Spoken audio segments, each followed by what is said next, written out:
Hi everybody, especially Sherlock fans who are coming here. I'm going to be making these videos for those who are into BalletLock or any other kind of ballet AU who may not necessarily know much about ballet. I'm here to sort of correct some misconceptions, give you any kind of research you need to know. Also, if you have any questions for me, you're going to want to put them down in the doobly-doo. Also, I'm recording this on my computer camera. I don't really know how to work a real video camera. This is my first time vlogging. Please be nice. My name is Lexi, and I'm on Tumblr at eclectic-detective.tumblr.com. Let's start.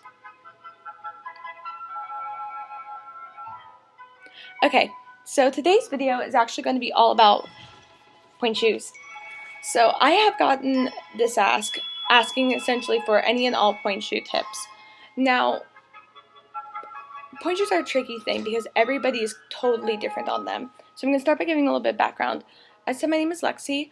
I have trained in ballet since I was 2 or 3 years old.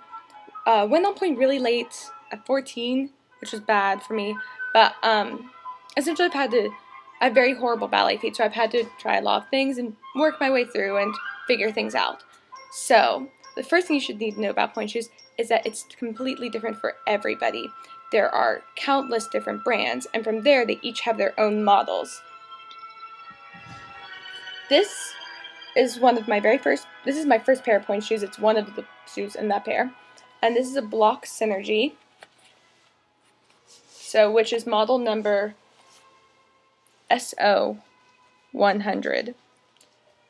So the thing about these shoes is that they size very strangely. They don't size the way that, your street shoes would. You get your number, in this case 4, and then you get a width number.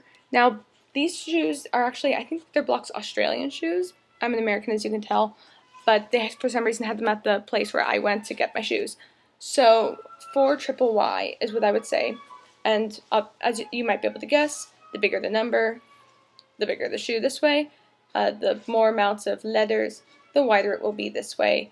You want to look at individual brands for how they do their sizing. Now, pointe shoes do not come with a left and right, as you might be able to tell in this picture. You kind of end up molding them to your feet, but they are sort of generic, which can be tricky if you do not have nice square toes, like I don't. It's really horrible. So this is your basic pointe shoe. It looks like this when you get it, except there are no ribbons or elastic at all. You have to buy those separately, which kind of stinks, but it makes sense because everybody likes their elastic and their ribbons a little bit differently. Everybody's going to be totally weirdly particular about it. Okay, so these are the parts of a pointe shoe. This ovular little tip is called the platform. This, I'm resting on my computer. Well, you can't really see that. This is what makes it stand on the thing. Now, when a foot goes over on pointe, it's not like this. It's not like this. It's like this. So you're essentially balancing on your first 3, I was going to say fingers, your first 3 toes on this tiny little 3-inch platform. Everything will be fine. Okay, so next we have the quarters, and the quarters is essentially the material along the side. Pretty simple. And then this from here to here is called the vamp. I like a larger vamp. I tried Block Sonatas with a shorter vamp, and I didn't really like it because I felt like it was slipping down. And also I have long toes, so I don't like my toe cleavage showing. So inside the shoe, we have this lovely little piece of suede, and it's sticky. And then open it up, and you will see the shank. The shank is this part, and this part right here. It's not the sole. This is sort of what's inside the sole, and it helps you spring up onto pointe. And in fact, you can make these into normal ballet slippers simply by ripping the shank out, which is actually a fairly easy process if you are strong. So that's the shank. And these can come in different sizes. You can get these are full shank. You can get it in a 3/4, which I think comes like here, or half shank, which would only come to here. Like let's say you're doing a ballet that's about that where you have a lot of jumping, you would probably want a shorter shank to switch into, and you would switch into your short shank shoes for the jumping so you don't have to deal with it. Also, when you first get a pair of shoes, they are very hard to bend. I only wore these like 3 or 4 times, but they're still actually fairly well broken in, as you can tell, or as you might not be able to. Sorry, I'm not going to try to make assumptions. But And you can get your shank in different hardnesses. Freed of London, which Royal Ballet uses. Sherlock people. Freed of London. Know that. It uses especially hard shanks. So they're very hard to crack through, and a lot of people will put their shoes in ovens. They'll put them through like the crack of a door and go like, they'll like squish it like that.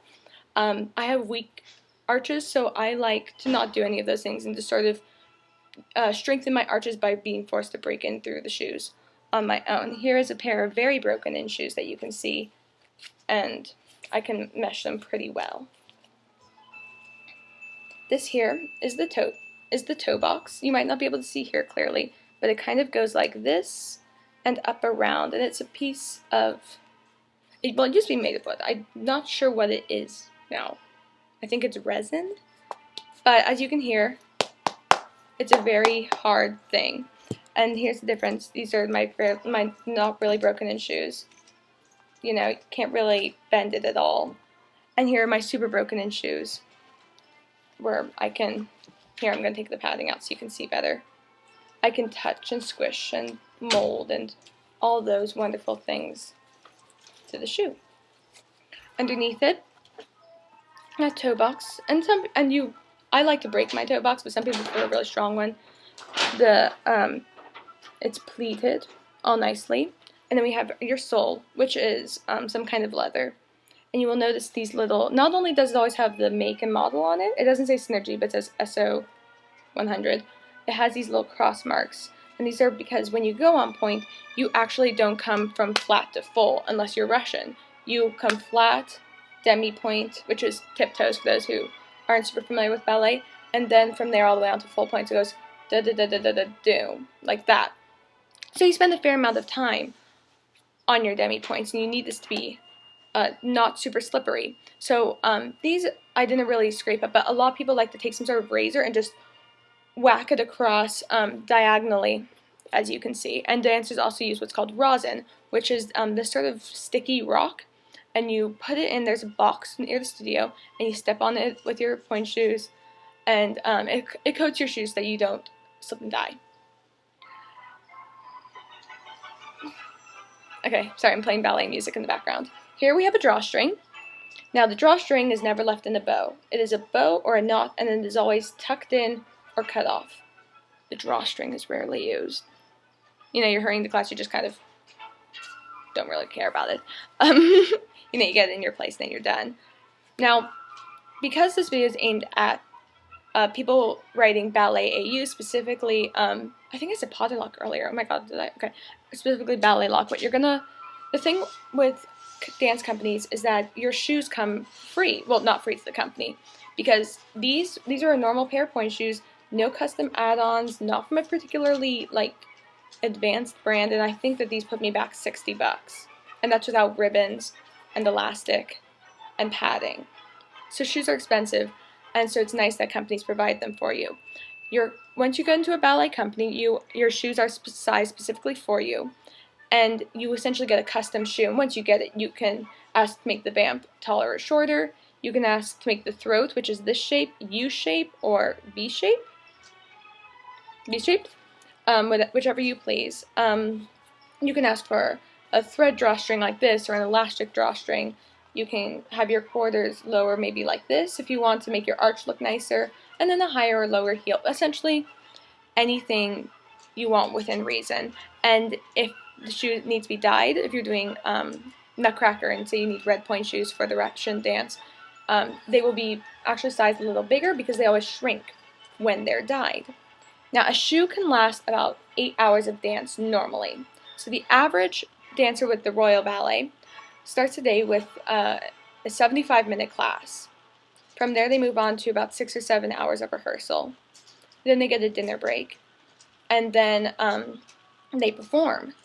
So you can imagine that they go through shoes really, really quickly, and they probably, or not probably, depends on the dancer, but a lot of dancers like to have a brand new pair for each performance sewn just for each performance. So you can imagine how many shoes a dancer goes through, and each shoe might be for something different. Like I said, they might have a half shank one that they switch into halfway for the performance. so that they can do a little jump section, and once they're off stage, they'll switch back to a full shank. Anything like that. There are different ways dancers like to scrape apart the bottom of this to help them jump, or anything like that. Your shoes are your lifeline in ballet, and they are the most important thing to you. Okay, so now we're going to talk a little bit about how you put a shoe on, which sounds like it should be an easy thing, but it's actually kind of not. So I've got a little chair here, and my sister's headphones. We're going to put those away. Okay. So pointe shoe ribbons don't actually cross all the way up the leg, as you might know. Other people don't, but that's why we've got this video. Okay, so I'm putting my pointe shoe on, and first I start with my padding. Now, I have a much longer big toe than I do any of my other toes. So when I'm on pointe, all my pressure is on my big toe, so I get a lot of pain right here. So I start by using one of these. They're made by a company called Bunheads. Bunheads makes most of the ballet specialty padding products, I guess you'd say. Goes on over my big toe, and then I take a pad like such. As you can see, I wrote my name on mine just because of dance class. This is called an ouch pouch. They're also made by Bunheads. They come in many different shapes and sizes, and you can look on there. Just search Bunheads, and I think they're owned by Capezio, so you would look at that. And that goes over my toes like so. And of course I would have, not of course, I might have tights on. From there, I take my shoe. Now, I like to write left and right, or L and R, in my shoes, just so that I know which is which. But I know some dancers actually find it better if they switch which one goes on the left and right, because they find it, they think it keeps your feet stronger. So, I put my shoe on, like such. I've got my elastic, as you can see. Okay, so now I take the inside ribbon. I cross it around my foot, back behind my ankle, around my ankle once, and then it comes here to the inside of my ankle at this little nice dippy place. And I'm going to do that with my outside ribbon. That's always inside ribbon first, or both ribbons at the same time. It depends. So now I've got some nice ribbon here. I tie it in a knot, never a bow, and it's never, well, some dancers like to do it behind the ankle, but it's generally done over here.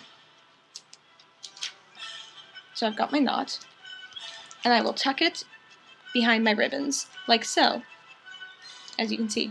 Boom. Now for a performance, a dancer might actually sew this knot into place with some pink embroidery thread, or they might, like me, use like a Scotch tape or an athletic tape. Okay, so now I'm going to lower this, and I'm going to show you a little bit about how it is when you are dancing on pointe. So we're going to go down to the ground, my beautiful bonus room. So I've got my foot, and to rise on pointe, I could go from full down to demi-pointe like this, and then on to there. Notice how I get up over my box. If I was here, that is a horrible, horrible thing that's called knocking over your box. So this is getting over my box. And to rise. How was it right? Okay? You might not be able to tell. And to step onto a straight leg like that with your toe all right pointed, it's called a piqué. So once my shoes are on, you see the ribbons and you see the elastic right here. And I know that a lot of dancers like to actually, once their tights are on, use some kind of pancake makeup so that the elastic doesn't show. I'm not familiar with that personally, but some do. And you can also crisscross your elastics. Some people find that it gives them better support if they have really flexible ankles like I do.